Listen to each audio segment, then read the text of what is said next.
ہر طبقہ آج آخرت سے غافل ہے. آپ دکانداروں کو دیکھ لیجئے، ناپ تول میں کمی، دو نمبری، کہنا کچھ دینا کچھ، جھوٹی قسمیں، جھوٹی باتیں کہہ کر اپنی چیزیں بیچنا، یہ ایک عام معمول بن گیا ہے. ہمارے نبی کا ارشاد ہے اس دکاندار کو اللہ قیامت کے دن بالکل معاف نہیں کرے گا.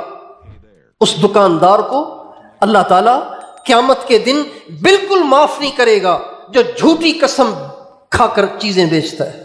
اس کو اللہ بالکل معاف نہیں کرے گا. اور بلکہ فرمایا نہ اللہ اس کو معاف کرے گا، نہ اللہ اس کو دیکھے گا، اور اس کے لیے دردناک عذاب ہوگا. کس کے لیے؟ جو جھوٹی قسم کھا کے سامان بیچتا ہو. اللہ کی قسم 1000 کی خرید ہے، حالانکہ خرید تو 800 کی ہے، 200 روپے بڑھا کے بتا رہا ہے جھوٹی قسم، 200 روپے بچا رہا ہے جھوٹی قسم کھا کے. علماء کرام کہتے ہیں یہ جو جھوٹی قسم کھا کے چیز بیچتا ہے، یہ جو نفع اس کو ملا ہے حرام ہے. کھورے دکاندار، کسی کو خوف نہیں کہ قبر میں کیا ہوگا، موت کے وقت کیا ہوگا. ہمارے نبی کا ارشاد ہے التاجر الصدوق الامین مع النبیین والصدیقین. وہ دکاندار اور وہ بزنس مین جو دو کام کرے وہ قیامت کے دن نبیوں کے ساتھ ہوگا، صدیقین کے ساتھ ہوگا. کسی انسان کا سب سے اونچا درجہ یہ ہے کہ وہ نبی ہو، اور نبی بننا اس کا تعلق محنت کے ساتھ نہیں، یہ اللہ کا انتخاب ہے، اللہ جسے چاہے بنا دے.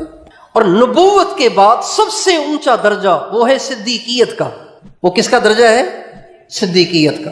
شہید کا درجہ اس کے بعد ہے، ولایت کا درجہ، ولی کا درجہ اس کے بعد ہے، صالحین کا درجہ اس کے بعد ہے. صدیقیت یہ نبوت کے بعد سب سے اونچا درجہ ہے. ہمارے نبی فرماتے ہیں میری امت کا وہ دکاندار اور وہ بزنس مین جو کبھی جھوٹ نہ بولتا ہو، کبھی دو نمبری نہ کرتا ہو، قیامت کے دن نبیوں کے ساتھ اور صدیقین کے ساتھ کھڑا کیا جائے گا.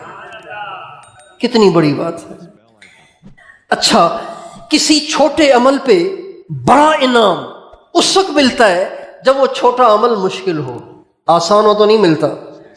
المعونۃ علی قدر المعونہ، جتنی انسان مشقت اٹھاتا ہے اتنا اس کو اجر ملتا ہے. تو یہ جو انعام ہے نا، یہ جو اس پر ملنے والی فضیلت ہے، یہ بتا رہی ہے کہ یہ آسان نہیں ہے، یہ مشکل کام ہے. دکاندار ہو اور بالکل صاف صاف بات کرے مشکل ہے. دکاندار ہو اور بالکل دو نمبری نہ کرے مشکل ہے. یہ مشکل ہے، اسی وجہ سے اس چھوٹے سے کام پہ نبیوں اور صدیقین کے ساتھ کھڑے کیے جانے کا انعام ہے. مگر یہ تب ہوگا جب قیامت کا یقین ہوگا، اللہ کا خوف ہوگا. میرے دوستو، آج ہمارے معاشرے میں اس کی محنت نہیں ہے. دنیا داری ہے، دنیا داری ہے، دنیا کے تذکرے، دنیا کی باتیں، دنیا کے نفع، اسی کے چرچے، اسی کے تذکرے، اسی کی باتیں ہیں.